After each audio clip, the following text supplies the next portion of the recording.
अस्सलामु अलैकुम वरहमतुल्लाहि वबरकातुह। उम्मीद करता हूँ आप तमामी हजरात खैर व आफियत के साथ होंगे।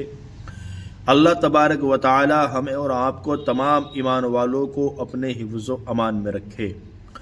आज बात करते हैं एक ऐसे शख्स की जो रोज़ाना अपने वालिद की कब्रिस्तान में जाता, अपने वालिद की कब्र पर फातिहा पढ़ता। उसका रोज़ का ये मामूल था कि नमाज फ़जर अदा करने के बाद वो घर नहीं जाता, मस्जिद से सीधा कब्रिस्तान चला जाता और कब्रिस्तान जाने के बाद अपने वालिद मोहतरम की कब्र पर खड़े होकर के सूरह यासीन शरीफ पढ़ता और अब उसका सवाब अपने वालिद को पहुँचाने के बाद रोज़ाना अपने घर आ जाता था।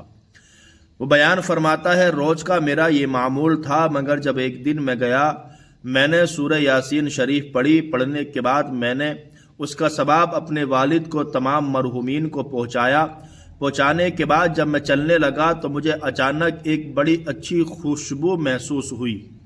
बहुत अच्छी खुशबू आ रही थी कब्रिस्तान के अंदर। तो मैं चेक करने लगा कि ये खुशबू आ कहाँ से रही है। वो तमाम कब्रों को देखता रहा, इधर जाता है कभी उधर जाता है, तमाम कब्रों को चेक कर रहा है, मगर देखता है कुछ कब्रों के ऊपर फूल पड़े हुए हैं, मगर वो फूल भी मुरझा चुके हैं, किसी पर ताज़ा फूल तक नहीं है। फूलों को उठाकर के सूंघता तो वो खुशबू नहीं जो खुशबू उसको महसूस हो रही थी। घूमते घूमते एक ऐसे मकाम पर पहुंचा जहां पर 3 कब्रें ताज़ा बनी हुई थी। उसने समझा कि ये 3 कब्रें जो बनी हुई हैं, इन तीनों कब्रों ही से ये खुशबू आ रही है। वो उन कब्रों के करीब पहुंचा तो पहुंचने के बाद क्या देखता है कि वहाँ वो खुशबू और ज़्यादा तेज़ हो जाती है। पहली कब्र के पास गया, उसने मिट्टी को उठा कर के सूंघा तो वो खुशबू नहीं। दूसरी कब्र के पास गया, उठा कर के सूंघा तो वो खुशबू नहीं थी। जब तीसरी कब्र के पास गया, जो नई कब्रें थीं, तो तीसरी कब्र की मिट्टी उठा कर के सूंघी तो उस मिट्टी में वो खुशबू महसूस हो रही थी। उसको बड़ा अच्छा महसूस हो रहा था। वो बयान करता है कि मुझे इतना अच्छा महसूस हो रहा था कि इस कब्रिस्तान में मैं बैठा ही रहूं, यहाँ से जाऊं नहीं। अगर मुझे काम की जल्दी नहीं होती और मैं काम के लिए नहीं जाता तो मैं पूरे दिन वहीं पर बैठ करके कब्रिस्तान में उस खुशबू को सूंघता रहता। मगर मैं सूंघ कर के जब जल्दी घर चला गया, हस्बे मामूल दूसरा दिन जब होता है सुबह, मैं फिर कुरान पाक यानी सूरह यासीन शरीफ पढ़ने के लिए कब्रिस्तान आया, अपने वालिद की कब्र पर पढ़ा, तमाम मरहूमीन को उसका सवाब पहुँचाया। पहुँचाने के बाद जब मैं चलने लगा तो मैंने उस कब्र की तरफ फिर देखा तो क्या देखता हूँ कि वहाँ पर एक शख्स खड़ा हुआ फातिहा पढ़ रहा है। वो भी फातिहा पढ़ कर के जाने लगा। तो बयान करता है कि मैंने उसको आवाज़ लगाई, उसको बुलाया तो वो मेरे करीब आया। आने के बाद मैंने उस शख्स से कहा कि भाई ये कब्र किसकी है? उसने कहा, ऐसा क्यों पूछते हो, यहाँ तो बहुत सारी कब्रें हैं, इसी कब्र के बारे में तुम्हारा पूछने का मकसद क्या है? वो कहता है, नौजवान बताओ तो ये कब्र है किसकी? क्यों, मैं जब कल आया था तो मैंने यहाँ बड़ी अच्छी खुशबू को महसूस किया है।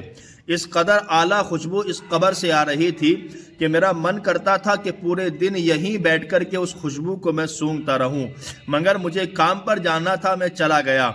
बताएं ये कब्र किसकी है? उस नौजवान ने उसका हाथ पकड़ा और कब्रिस्तान से बाहर ले आया और आने के बाद कहता है, भाई क्या पूछते हो, वो कब्र किसकी है? सुन लो, वो कब्र किसी और की नहीं बल्कि मेरी वालिदा मोहतरमा की कब्र है। और उस कब्र से क्यों कर के खुशबू ना आए?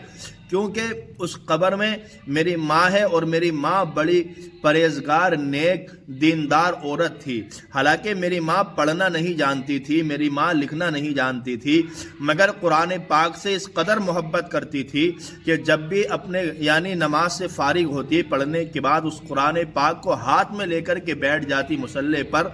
और कुरान पाक को पढ़ना नहीं जानती थी, मगर हर लाइन पर, हर सतर पर उंगली को फिराती जाती थी। यानी उसे कुरान पाक से बेहद बेइंतहा मोहब्बत थी।